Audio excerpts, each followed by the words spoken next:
आज ये देवराज शिवालय पहुंच गया और जहां भगवान महादेव के कथा का गायन हो रहा था वहां पहुंच गया। और कथा सुनते सुनते उनके शरीर का अंत आ गया, क्योंकि वृद्ध था, बुढ़ा था, थका हुआ था, रोगिष्ट था, इसलिए उनकी मृत्यु हुई। स्थूल देह की व्यवस्था स्थानिक लोग करते हैं, लेकिन सूक्ष्म देह की व्यवस्था जैसे हमारे कर्म ऐसी व्यवस्था होगी। देवराज के कोई शुभ कर्म नहीं थे, यमराज लेने की तैयारी कर रहे थे। इसी समय शंकर भगवान ने अपने गणों को कहा और गणों आवे और देवराज के जीव को लेकर कैलाश गए। और देवराज ने महादेव को पूछा, महादेव मैं तो एक पापी जीवात्मा, यम के दूत मुझे नरक में ले जा रहे थे और मैं यहां शिवलोक पहुंच गया। किस जन्म का मेरा पुण्य है, किन प्रकार का मेरा पुण्य है?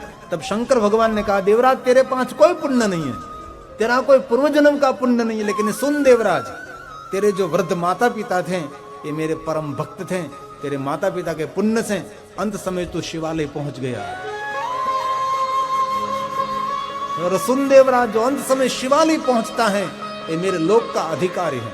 कभी भी कोई शिवालय पहुंचेगे वो मेरे लोक का अधिकारी। तो अंत समय तेरे माता पिता के पुण्य से मेरे शिवालय पहुंचा और जहां मेरी कथा का गायन हो रहा था, तूने भाव से कुभाव से मेरी कथा सुनी। देवराज तू वरदान मांग सकता है।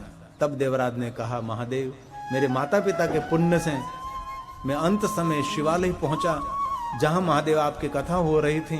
मैंने भाव से कुभाव से आपकी कथा में मैं बैठा और वहां ही मेरा शरीर छूट गया और मैं यहां महादेव आपके दर्शन के लिए पहुंच गया।